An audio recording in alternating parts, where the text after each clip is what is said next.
출애굽기 4장 1절서부터 17절까지 말씀을 제가 읽고 말씀을 나누도록 하겠습니다. 출애굽기 4장 1절입니다. 모세가 대답하여 이르되 그러나 그들이 나를 믿지 아니하며 내 말을 듣지 아니하고 이르기를 여호와께서 네게 나타나지 아니하셨다 하리이다. 여호와께서 그에게 이르시되 네 손에 있는 것이 무엇이냐? 그가 이르되 지팡이니이다. 여호와께서 이르시되 그것을 땅에 던지라 하시매 곧 땅에 던지니 그것이 뱀이 된지라. 모세가 뱀 앞에서 피하매 여호와께서 모세에게 이르시되 네 손을 내밀어 그 꼬리를 잡으라. 그가 손을 내밀어 그것을 잡으니 그의 손에서 지팡이가 된지라. 이는 그들에게 그들의 조상의 하나님 곧 아브라함의 하나님, 이삭의 하나님, 야곱의 하나님 여호와가 내게 나타난 줄을 믿게 하려 함이라 하시고, 여호와께서 또 그에게 이르시되 내 손을 품에 넣으라 하시매 그가 손을 품에 넣었다가 내어보니 그의 손에 나병이 생겨 눈같이 된지라. 이르시되 네 손을 다시 품에 넣으라 하시매 그가 다시 손을 품에 넣었다가 내어보니 그의 손이 본래의 살로 되돌아왔더라. 여호와께서 이르시되 만일 그들이 너를 믿지 아니하며 그 처음 표적의 표징을 받지 아니하여도 나중 표적의 표징을 받으리라. 그들이 이 두 이적을 믿지 아니하며 네 말을 듣지 아니하거든 너는 나일 강물을 조금 떠다가 땅에 부으라. 네가 떠온 나일 강물이 땅에서 피가 되리라. 모세가 여호와께 아뢰되 오 주여 나는 본래 말을 잘하지 못하는 자니이다. 주께서 주의 종에게 명령하신 후에도 역시 그러하니 나는 입이 뻣뻣하고 혀가 둔한 자니이다. 여호와께서 그에게 이르시되 누가 사람의 입을 지었느냐? 누가 말 못하는 자나 못 듣는 자나 눈 밝은 자나 맹인이 되게 하였느냐? 나 여호와가 아니냐? 이제 가라. 내가 네 입과 함께 있어서 할 말을 가르치리라. 모세가 이르되 오 주여 보낼 만한 자를 보내소서. 여호와께서 모세를 향하여 노하여 이르시되 레위 사람 내 형 아론이 있지 아니하냐? 그가 말 잘하는 것을 내가 아노라. 그가 너를 만나러 나오나니 그가 너를 볼 때에 그의 마음에 기쁨이 있을 것이라. 너는 그에게 말하고 그의 입에 할 말을 주라. 내가 네 입과 그의 입에 함께 있어서 너희들이 행할 일을 가르치리라. 그가 너를 대신하여 백성에게 말할 것이니 그는 내 입을 대신할 것이요 너는 그에게 하나님같이 되리라. 너는 이 지팡이를 손에 잡고 이것으로 이적을 행할지니라. 아멘. 오늘 우리가 읽은 이 출애굽기 4장을 보면 하나님과 모세의 밀고 당기는 그런 대화가 등장합니다. 그런데 이 대화는 3장에서부터 이미 시작된 대화의 연장선에 있는 그런 대화입니다. 이 대화를 가만히 듣고 있으면 하나님께서 마치 모세 앞에 있는 다른 어떤 주인과 종의 관계도 될 수도 있고 또 친구와 친구의 관계도 될 수 있고 또 부모와 자식 간의 관계가 될 수 있는 아주 밀접한 대화를 하는 듯한 그런 인상을 받습니다.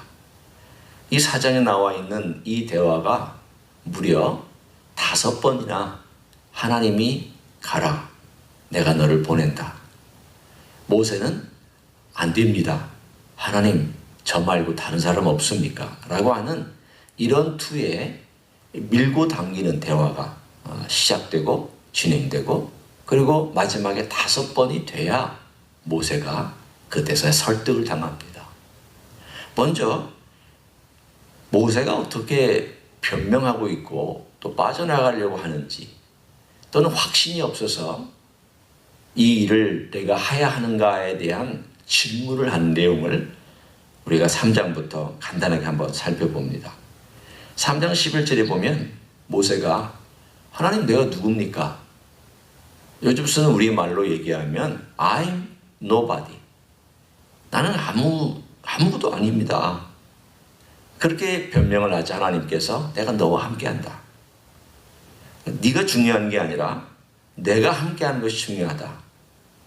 사실은 우리는 이 메시지만 들어도 힘을 얻을 수 있고 충분히 하나님이 함께 하시면 임재하시면 내가 어디든 뚫고 못 가겠느냐 그렇게 대답할 것 같은데 모세는 두 번째 또 하나님께 이렇게 얘기를 합니다. 하나님 누가 보냈다고 제가 가서 얘기를 합니까? 이야기를 가만히 들으면 이름을 묻고 있는 거긴 하지만 그러나 이 배후에는 모세의 의도가 있습니다. 저는 권위가 없습니다. 누구의 권위로 가서 얘기합니까? 사람들이 갑자기 생뚱맞게 어떠한 나이 많은 노인이 나타나서 하나님이 나를 보냈다 그러면 하나님이 누구냐고 물어볼 것이고, 여호와가 보냈다 그러면 내 여호와가 누군데 우리 조상이 여호와냐? 네가 사칭한 건 아니냐? 그렇게 얘기할 텐데 어떻게 제가 설명을 합니까? 그랬더니 하나님께서 그 두 번째에 대해서도 여호와란 이름을 설명해 주셨습니다. 가서 이 이름이 이런 뜻이라고 얘기해라. 그들이 알지 못한 것을 네가 알고 있지 않냐. 그래도 오늘 세 번째로 4장 1절에 나를 믿지 않을 겁니다. 말로만 해가지고 그들이 믿는다면 진작에 제가 뭐 그런 일도 할 수 있지 않겠습니까? 그랬더니 이번에는 이적을 보여주셨습니다. 말로만이 안 된다고 얘기하니까 이적을 보여주심으로 세 번째, 너 지팡이, 그리고 네 손, 그리고 세 번째 그것도 안 되면 2+1, 나일강에 물을 떠다가 그것을 땅에 뿌리면 피로 변할 것이다. 이렇게 하나님께서 2개의 이적을 보여주고 플러스 하나의 이적까지도 그렇게 행하면 될 것이다 라고 세 번째까지 했다면 3세번 하나님이 이렇게 참으시고 설명하시고 설득하시고 친구에게 얘기하듯이 말씀하고 있다면 가야 되잖아요. 그런데 4장 10절을 보면 또 변명합니다. 하나님, 난 말 못합니다. 그리고 뭐라고 얘기하는가 하면 나는 입이 뻣뻣하고 혀가 둔합니다. 모세가 입이 과연 뻣뻣하고 혀가 둔할까요? 나중에 그가 신명기에 설교를 한 거 보면 입이 뻣뻣하고 둔한 사람이 아닙니다. 그는 참 설교자였습니다. 말 잘하는 사람입니다. 애굽에서 40년 동안 훈련받을 때 애굽 사람의 훈련에 가장 중요하게 여기는 것 중에 하나가 웅변입니다. 그건 나중에 그리스에도 그 문화가 넘어가서 웅변이 굉장히 중요한 리더십의 요소였기 때문에 그가 40년 동안 궁정에 있으면서 배운 것이 웅변술이었을 것입니다. 말 못한 사람은 아닙니다. 왜 이렇게 했을까요? 뭐 둘 중에 하나죠.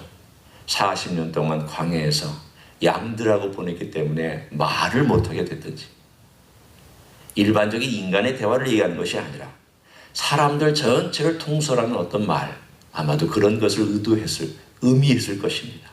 아니면 아예 이걸 통해서 하나님 변명하고 있는 변명을 위한 말이든지.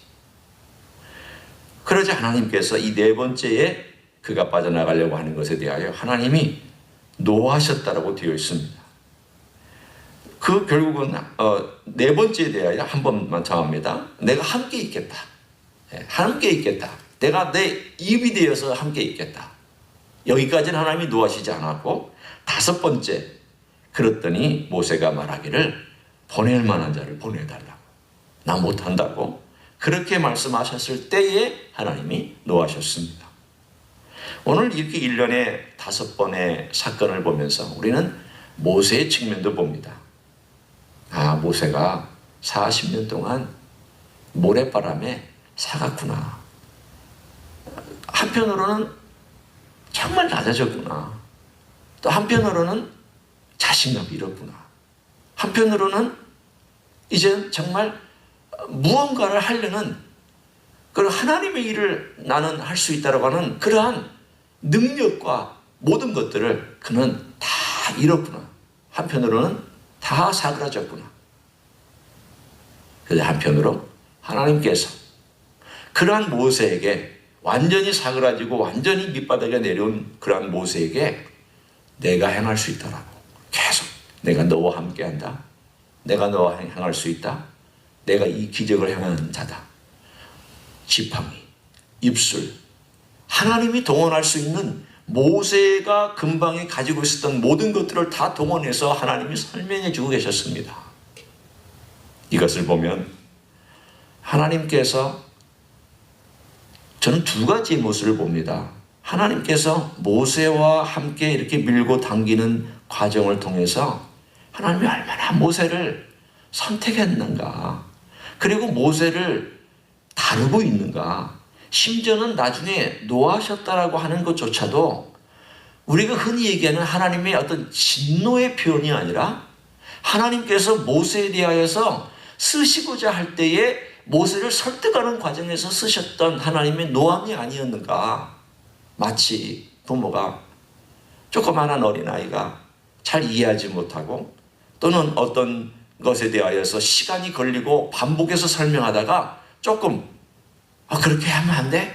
라고 얘기하는, 뭔가 강조하기 위해서 하나님께서 이렇게 언성을 높이는 듯한 그런 이미지를 받습니다. 마치 어떤 이미지일까요? 우리 주님께서 갈릴리 호수를 건너가시다가 갈릴리 호수에 풍랑이 만나서 그 어려운 가운데 주님이 주무시고 있었습니다.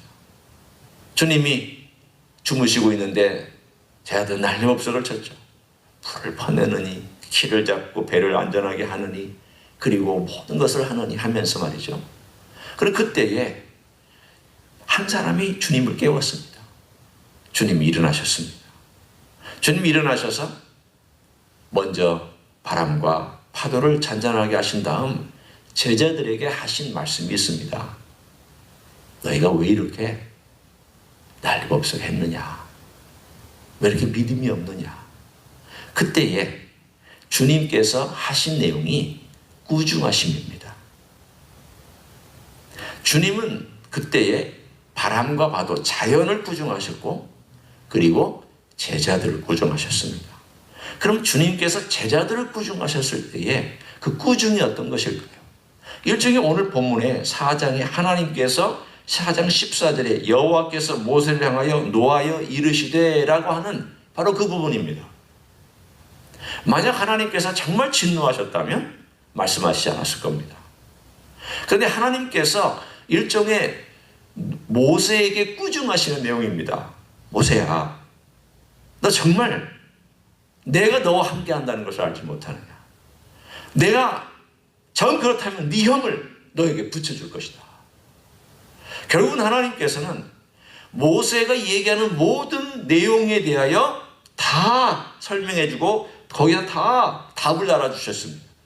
A 얘기하면 A-로, B 얘기하면 B-로, C 얘기하면 C-로, D 얘기하면 D-로, E 얘기하면 E-로 계속 얘기하면서 모세가 이런 변명 저런 변명, 나 약합니다, 무기력합니다, 무능력합니다, 할 수 없습니다, 말도 못합니다, 저는 자신이 없습니다, 이런 모든 것에 대하여 하나님께서 그때마다 모든 것들을 공급해 주신 하나님인 것을 볼 수 있습니다. 하나님께서는 우리의 가지고 있는 연약함과 또는 자신 없음에 대하여 그게 문제가 되지 않는 것이라고 계속 말씀합니다. 어떤 때는 한편으로 하나님께 우리 인간이 참 둘 중에 하나인 것 같아요. 어떨 때는 하나님보다 먼저 앞서가서 하나님 없이 행할 때가 있고, 어떤 때는 하나님께서 우리에게 말씀하셔도 주저하고 염려하고 근심하고 두려워할 때가 있습니다. 참 인생이 하나님과 함께 이렇게 보조를 맞추어서 하나님이 이런 말하면 딱 알아듣고 걸어가지 못하는 그런 일들이 있을까요? 그런데 오늘 모세에게서 우리는 소망과 희망을 봅니다. 왜냐하면 하나님과 함께 그렇게 처음 밀고 당겼던, 그래서 하나님 아버지 앞에서 자기의 그 생각과 무기력함을 다 드러냈던 그 일에 대하여 하나님이 다 받아주셨습니다. 하나님이 다 받으시고, 그리고 나서 5번째까지 하나님께서 꾸중하시면서까지도 모세를 설득했습니다. 그리고 나서 5번째 돼야 모세가 결국 그 일을 받아들이고 이제 자기 가족을 데리고 애굽 땅을 향하여 다시 돌아가는 그 장면이 오늘 우리가 읽은 4장의 마지막 부분에 등장을 합니다. 결국 하나님이 이기셨습니다. 결국은 하나님이 설득하셨습니다. 이 이야기를 보면은 하나님께서 한 인생을 이야기할 때에 언젠가는 하나님 아버지 앞에 우리가 굴복할 수밖에 없는데, 그 굴복하는 과정에서 하나님께서 정말 어떨 때는 인간적인 표현을 쓰자면 집요하시게도 하나님이 끝까지 붙들고 놓지 아니하시는 것을 봅니다. 내가 너를 붙들고 있다고. 내가 너와 함께 한다고. 왜 하나님께서 모세를 이렇게 붙들었을까요? 개인적으로 모세가 탐나기도 하셨겠죠. 하나님 선택한 자니까, 사랑한 자니까. 그리고 하나님께서 정말 40년 동안 훈련시켰고 또 40년 동안 훈련시켰으니까 이제는 쓰시고자 하는 하나님의 그 열정을 우리는 볼 수 있습니다. 그러나 여기는 또 다른 하나님의 사랑의 열정이 있습니다. 그 이야기는 3장에 우리가 어제 잠깐 건너갔던 내용 중에 나오고, 그리고 하나님께서 4장에 이어서 계속 하는 내용 중에 나옵니다. 함께 우리가 3장 7절과 8절을 봅니다. 3장 7절과 8절을 보면 이렇게 말씀이 나오죠. 여호와께서 이르시되 내가 애굽에 있는 내 백성의 고통을 분명히 보고 그들이 그들의 감독자로 말미암아 부르짖음을 듣고 그 근심을 알고, 8절 내가 내려와서 그들을 애굽인의 손에서 건져내고 그들을 그 땅에서 인도하여 아름답고 광대한 땅, 젖과 꿀이 흐르는 땅, 곧 가나안 족속, 헷 족속, 아모리 족속, 브리스 족속, 히위 족속, 여부스 족속의 지방에 데려가라 하노라. 오늘 여기 나와 있는 이 동사를 우리가 자세하게 설명은 안 하지만, 할 수는 없지만, 가장 기본적인 동사, 문장을 형성할 때에 가장 중요한 주 문장이 되는 동사를 보면 3개입니다. 내가 내 백성의 고통을 분명히 보았다. 그 다음 그들의 부르짖음을 들었다. 그리고 8절에 내가 내려왔다. 이것입니다. 3개입니다. I have seen, I have heard, I have come. 내가 보고 보았다. 현재 완료입니다. 내가 들었다. 그리고 내가 내려왔답니다. 하나님은 하늘에서 듣고 내려오셨고, 하나님은 하늘에서 보셨고 내려오셨습니다. 이 동작이 거의 동시에 일어난 동작처럼, 그래 하나님의 그 모든 것들이 마치 지금 행동하고 있는, 물론 행동하시지만 구원하는 행동을 바로 행하실 것처럼, 바로 개입하실 것처럼, 백성들에게 바로 무언가를 행하실 것처럼 내려오신 사랑의 액션을 이 성경은 이렇게 리얼하게 우리들에게 보여주고 있습니다. 마치 자식이 지금 뭔가 위험에 처했을 때 부모가 그것을 보고 듣고 확 뛰어들어가서 그 아이를 낚아챌 것 같은 그러한 어떤 액션이 취할 때, 부모는, 어머니는 그 아이를 대신해서 죽을 각오를 하고, 예를 들어 버스가 만약에 아이가 어려움이 있다면 아이를 던져내서라도, 아이를 던져내고 자기가 그 버스에 치이더라도, 혹은 어떤 사고를 당하더라도 그 액션을 취할 때의 그 급박성은 우리는 말로 상상할 수 없는 그러한 액션이 있습니다. 오늘 본문에 나와 있는 그 액션이 바로 이런 액션입니다. 하나님께서 자기 백성을 사랑하셔서 그 고통과 눈물과 그들의 신음과 부르짖음과, 우리 하나님이 계시다면 우리를 이렇게 놔두시겠습니까? 하나님 이렇게 우리를 그냥 보고만 있습니까? 어찌 그럴 수 있습니까? 라고 하는 그 기도가 쌓이고 쌓인 그 기도를 하나님이 들으시고 내가 내려왔다는 것입니다. 지금은 어디에 내려오셨습니까? 시내산에 내려오셔서 모세를 만나고 있는 바로 그 현장에 내가 내려와서 왔다. 그리고 내가 너와 함께 이제 간다. 너 갈 때 내가 너 따라가고 같이 들어갈 것이다. 내가 너와 함께하고 같이 간다. 그리고 거기서부터 너와 함께해서 그들을 데리고 올 것이다. 그러면 하나님께서 지금은 눈앞에 모세 앞에 나타났지만, 이렇게 모든 순간마다 모세가 애굽에 가는 동안 불꽃같이 가는 건 아니라 할지라도 어떤 방법으로든 하나님께서 임재하시고 도와주신다는 그런 메시지가 여기 스며들어 있잖아요. 뿐만 아니라 우리는 4장에서도 하나님께서 이스라엘 백성을 어떻게 대우하시는지를 볼 수 있습니다. 4장 22절, 23절입니다. 너는 바로에게 이르기를 여호와의 말씀에 이스라엘은 내 아들 내 장자라. 23절 내가 네게 이르기를 내 아들을 보내주어 나를 섬기게 하라 하여도 네가 보내주기를 거절하니 내가 내 아들 네 장자를 죽이려다 하셨다라 하십니다. 오늘 여기에 보면 하나님께서 이스라엘을 향하여 내 아들 내 장자라 그렇게 말씀하고 계십니다. 하나님께서 이스라엘을 향하여서 쓸 수 있는 아마 최고의 표현이 내 아들 내 장자. 여기서 장자라는 표현은 첫째 아들이다, 어떤 그런 의미, 우리가 여러 아들이 있는데 첫째 아들이다 그런 의미보다는 내가 가장 사랑하는 아들이다, 내가 이 아들밖에 없다, 그런 의미의 어떤 독특한 점을 강조하기 위한, 관계의 독특한 점을 강조하기 위한 것이며, 이것은 내 눈에 넣어도 아프지 않다라고 하는 하나님의 표현입니다. 이스라엘 향해서 하나님이 갖고 있는 그 눈에, 우리가 부모가 눈에 뭐가 씌었다고, 자식을 볼 때 씌웠다고 하고, 특별히 사랑하는 자식을 향해서 그 마음이 쓰일 때는 마음이 무언가 쏠려 있다라고 얘기를 합니다. 빠져 있다고 얘기합니다. 몰려 있다라고 얘기를 합니다. 눈에 보이는 게 없다라고 얘기를 합니다. 오늘 하나님께서 이스라엘 민족의 그 고난받는 현장을 보면서 하나님 마음이 너무 아프고 하나님이 너무 그냥 있기가 힘드셔서 직접 내려오셨습니다. 하늘에서 계신 그 자리에서 내려오셔서 직접 모세와 함께 가십니다. 그리고 백성들과 함께 머무십니다.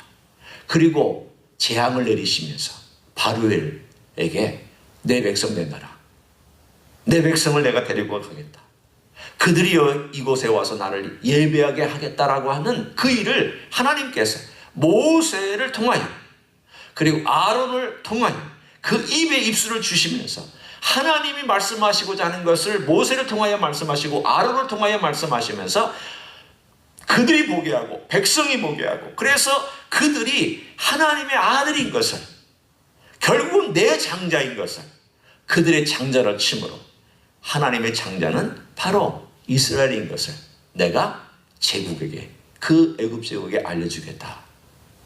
이것은 하나님께서 애굽 사람들뿐만이 아니라 오고 오는 모든 시대 사람들에게 하나님의 선택한 자가 어떻게 하나님의 사랑과 보호와 인도를 받는지에 대한 메시지를 오늘 4장에 우리들에게 전해주고 있습니다. 오늘 이것이 우리들에게는 어떤 의미가 있을까요? 하나님이 우리를 대하실 때, 우리 예수님께서 우리를 대하실 때 어떤 눈으로 우리를 바라보고 계실까요? 저는 오늘 4장에 나와 있는 하나님의 표현과 3장에 나와 있는 하나님께서 직접 하신 표현이 우리에게 그대로 들어맞는 표현이라고 저는 믿습니다. 왜냐하면 예수님께서 이 땅에 내려오셔서 우리와 함께 하시고 우리를 위하여 죗값을 지불하시고 우리를 위하여 부활하셨으며 우리를 데리러 오시는 그 모든 사랑의 이야기가 오늘 3장과 4장에 계속 이어지는 이야기 가운데 알토란같이 보석같이 빛나면서 우리들에게 있는 이야기입니다. 내가 어느 곳에든지 너희와 함께한다. 지금 우리는 이제 예배도 드리기 쉽지 않습니다. 한편으로는 저도 이 말씀을 여러분과 나눌 때 이미 한두 시간 혹은 몇 시간 지난 다음에 여러분이 듣게 되는 메시지입니다. 한편으로는 성도들이 제 눈앞에 없기 때문에 참 이게 예배일까 하는 생각도 있으면서 한편으로는 또 예배지만 속으로는 마음속에 슬픔도 있습니다. 아, 성도가 없는 것이 이 예배일까? 그러나 하나님께서 또 이 예배를 통한 영광을 받으셔야 되기 때문에, 또 우리 성도들도 같이 위로를 받아야 되기 때문에 오늘 저는 이 말씀을 전합니다. 이 기간이 지나도록 하나님이 어떻게 우리와 동행하실까? 기도하고 있습니다. 하나님께서 이스라엘 백성이 고난 가운데 있을 때 들었다, 보았다, 내가 내려왔다. 그리고 그들을 데리고 여기 다시 올 것이다. 하나님이 함께 하신다고 약속했던 그 약속이 우리 주님의 약속이고 임마누엘의 약속이고 우리를 구원하신 예수님의 이름의 약속이고 예수님은 또한 충신과 또 진실이라고 말씀하신 신실하고 진실하신 분이기 때문에 그 약속을 계속 지켜나가며 이 어려운 환난과 이러한 모든 것들이 지나도록 우리와 동행해 주실 것 우리는 분명히 믿습니다.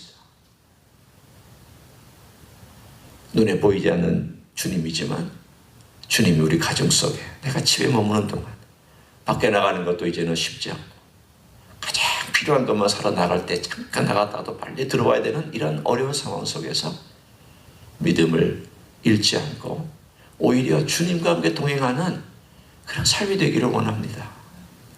손을 내밀고 집안에서도 주님이 내 손 잡아주십시오. 그리고 이 손 잡아주십시오. 여러분이 왼손이든 오른손이든 내놓고 주님 내 손을 좀 잡아주시고 주님께서 이 과정 속에서 저와 함께 동행하시면서 모세가 이렇게 5번이나 힘들고 무기력하고 두려워했던 이 과정이 제가 겪을 수 있는 과정이지만 주님 그때그때마다 저를 가르쳐 주십시오. 제가 어리석으니 주님 깨우쳐 주십시오. 주님 진노하지 마시고 불쌍히 여겨 주십시오. 오늘도 주님의 은혜를 내려주셔서 주님께서 저를 덮어주십시오. 그리고 주님 은혜 가운데서 모세가 나중에 깨달아서 주님이 함께 하시니까 이제 내가 내려갈 수 있겠구나 라고 설득당하게 해주십시오. 주님과 씨름하는 가운데 야곱처럼 주님이 나와 함께 하시는구나 설득당하게 해주십시오. 이러한 놀라운 시간이 되기를 원합니다.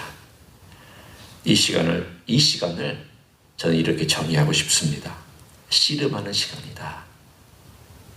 야곱이 야복 강가에서 씨름했듯 씨름하시는 시간이고요.